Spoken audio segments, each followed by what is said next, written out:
Warframe has a reputation, and most of it's wrong. People call it pay to win, say it's impossible for new players, or just one giant grind. Today, we're breaking down the 5 biggest myths about Warframe and what's actually true. Alright, let's rip the biggest, most stubborn band aid off first. The idea that Warframe is pay to win. This is the single most common myth about the game, and it does the most damage. You log in, see the market, see the shiny premium currency called Platinum, and notice you can just buy a brand new Warframe with it. The conclusion seems obvious, right? If you can buy power, it has to be pay to win. Here's the truth. Warframe isn't pay to win. It's pay to skip, or maybe pay to be lazy. Every single thing that actually affects gameplay, every Warframe, weapon, companion, and upgrade can be earned completely for free. That shiny Warframe in the market, its main blueprint is waiting for you at a specific boss. Its part drops from missions, and you can build it yourself from scratch.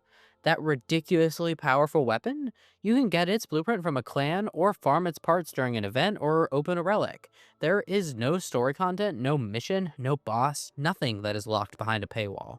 All the massive cinematic expansions from the Second Dream to the New War and beyond are 100% free.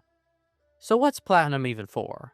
Mostly convenience and cosmetics. In fact, most veterans will tell you the best way to spend your free starting Platinum is just on more inventory slots for your Warframe and weapons. But here's the thing, the part that changes everything. You don't even have to spend real money to get Platinum. Warframe has a fully player-driven economy. You can farm for rare items like prime parts from relics, and trade them with other players for their Platinum. You can literally earn the premium currency by just playing the game. It's why the game's model is considered one of the fairest out there. Paying just lets you skip the grind or the crafting timer. It saves you time. It doesn't buy you victory. The second big myth is all about intimidation. You hear that Warframe has a decade of content, hundreds of weapons, and dozens of confusing systems, and you think, it's just too late for me, I'll never catch up. That new player experience can feel like being tossed into the deep end of an ocean. And look, the game is complex, no doubt about it, but the idea that it's impossible to get into is just plain wrong. Warframe is a marathon, not a sprint. It's meant to be learned and explored over time. That's the feature, not a flaw. The trick is to change your mindset. You don't need to know everything on day one.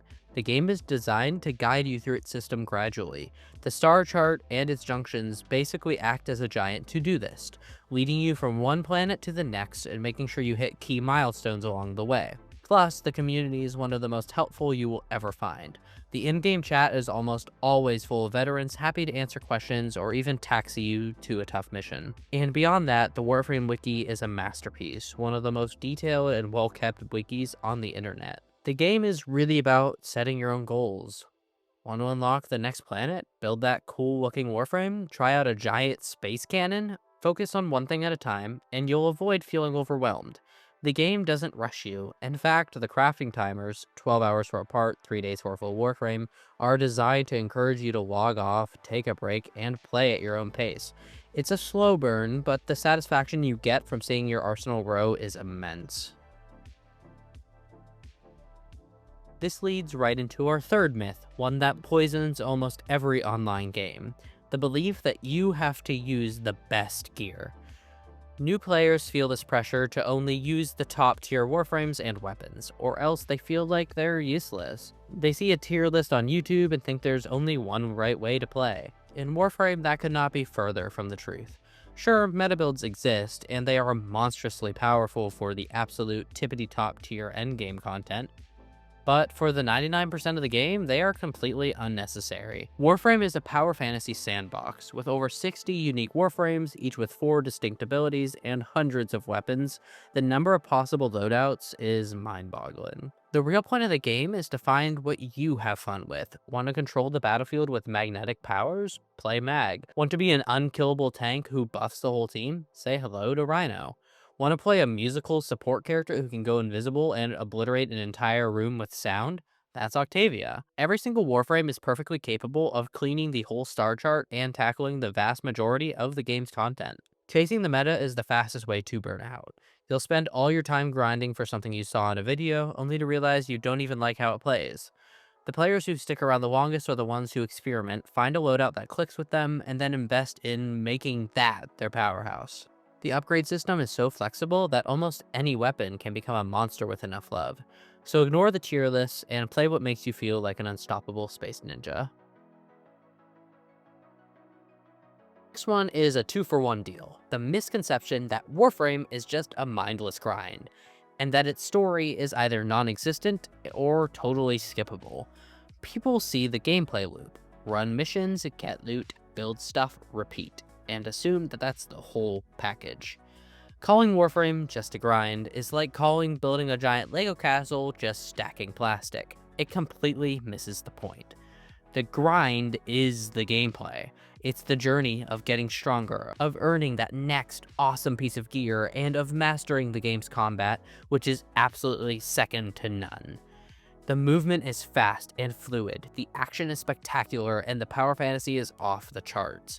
But most importantly, that gameplay is wrapped around one of the most incredible and surprisingly sci-fi stories in gaming today. It starts simple enough. You're a silent warrior awakened to fight for a mysterious guide called the Lotus.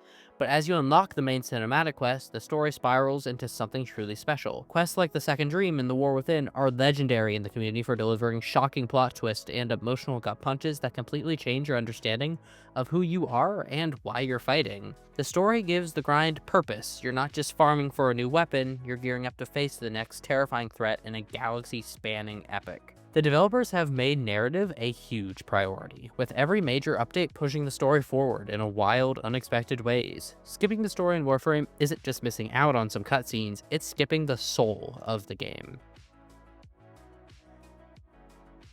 Our final misconception is all about depth. From the outside, it can look like you just pick a space ninja, grab a gun, and do the same thing over and over. It's easy to think that once you've played one Warframe, you've pretty much played them all. This is a massive misunderstanding of the game's single most important system, modding. The true heart of Warframe's customization is in its modding system. Two people using the exact same Warframe and the exact same weapon can have completely different experiences based on how they've modded them. This isn't just about adding a plus 10% damage card and calling it a day. You're balancing things like how many bullets you fire, your chance to crit, your critical damage, your chance to apply a status effect, your fire rate, and even combining elements to create new damage types. For example, equipping a heat mod adds fire damage, sure, but building for a high status chance means you have a good chance of setting enemies on fire, which makes them panic and permanently strips away their armor. Understanding these little details is how you create truly powerful builds. You could build one version of a gun for pure critical damage to shred enemy shields, and another version of the exact same gun for high status chance with corrosive damage to melt heavy armor. The variety is what gives the game its incredible replayability. This depth applies to everything. There are over 60 Warframes, and each one encourages a totally different playstyle. Saren is a master of spreading toxic plagues that rot enemies across the map, while Volt is all about lightning speed and electrical attacks. This isn't just a different skin, it changes how you approach every single mission. Warframe is a game about discovering insane synergies, and that moment when you find a new, powerful interaction between an ability and a weapon is one of its greatest joys. So, that's the list. The 5 biggest lies about Warframe torn down. Is the game perfect? No, of course not. It's complex, the beginning can feel a little rough, yeah, and it asks for your time. But it's not a pay-to-win scam, it's not impossible to learn, and it doesn't lock you into a boring meta. And it is so much more than a mindless grind. It's one of the most unique, generous, and passionately supported games you can play, and it costs you nothing to try. Hopefully this cleared some things up. If you were on the fence, I seriously encourage you to download it and see for yourself.